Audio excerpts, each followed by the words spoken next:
Atlas Onam bumper Onam. Bumper സമ്മാനം 10 ലക്ഷം രൂപ 10 പേർക്കായി, 100 ഫ്രിഡ്ജുകൾ 100 പേർക്ക്. ഓരോ 1000 രൂപയുടെ പർച്ചേസിനും സമ്മാന കൂപ്പൺ. ഓണം സ്റ്റൈലാക്കാൻ ഏറ്റവും പുതിയ ട്രെൻഡി കളക്ഷനുകൾ വെറും 19 രൂപ മുതൽ 999 രൂപ വരെ മാത്രം. Ladies gents kids Onam collections. Set സാരികൾ 399 രൂപ മാത്രം.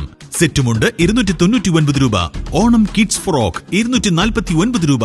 Gents plain print check shirt 399. Dhoti 299. Ladies പല്ലാസോകൾക്ക് 99 രൂപ മാത്രം. ലേഡീസ് ടോപ്പ് 99 രൂപ മാത്രം.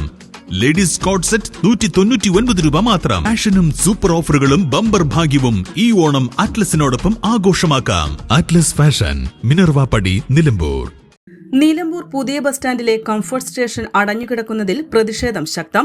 കംഫർട്ട് സ്റ്റേഷനിൽ റീത്ത് വെച്ച് ഡിവൈഎഫ്ഐ പ്രതിഷേധം. ദിനംപ്രതി ആയിരക്കണക്കിന് യാത്രക്കാർ എത്തുന്ന നിലമ്പൂർ പുതിയ ബസ് സ്റ്റാൻഡിലെ കംഫർട്ട് സ്റ്റേഷൻ മാസങ്ങളായി അടഞ്ഞുകിടക്കുകയാണ്. സ്ത്രീകളും കുട്ടികളും ഉൾപ്പെടെയുള്ള യാത്രക്കാരാണ് ഇതോടെ ബുദ്ധിമുട്ടുന്നത്. കംഫർട്ട് സ്റ്റേഷൻ ഉടൻ തുറക്കാൻ നടപടി സ്വീകരിക്കണമെന്ന് ഡിവൈഎഫ്ഐ ആവശ്യപ്പെട്ടു.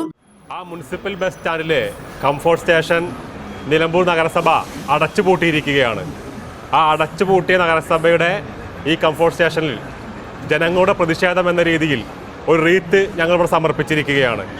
നിരവധിയായ യാത്രക്കാർ വന്നു പോകുന്ന ഒരിടമാണ് നിലമ്പൂരിലെ ബസ് സ്റ്റാൻഡ്. അതുപോലെ തന്നെ വിദ്യാർത്ഥികളും സ്ത്രീകളും അടക്കമുള്ള നിരവധി ആളുകൾ ദിവസവും വന്നു പോകുന്ന ഈ നിലമ്പൂർ മുനിസിപ്പൽ ബസ് സ്റ്റാൻഡിൽ ഒരു പ്രാഥമിക കാര്യം നിർവഹിക്കാൻ പോലുമുള്ള യാതൊരുവിധ സൗകര്യങ്ങളും ഇന്ന് നിലമ്പൂരിലെ ഈ ബസ് സ്റ്റാൻഡിലില്ല. ഇത് നിലമ്പൂർ നഗരസഭ ജനങ്ങളോടുള്ള ഉത്തരവാദിത്തം മറന്നുകൊണ്ട് അടച്ചുപൂട്ടിയിരിക്കുകയാണ്. പ്രതിഷേധത്തിന് E Arundas, P Deepak, Riyas Kavad, Lenin Suraj, Pranav Chakkalakuth എന്നിവർ നേതൃത്വം നൽകി. N4 news, Nilambur. PG medical trust hospital, VK road, Nilambur.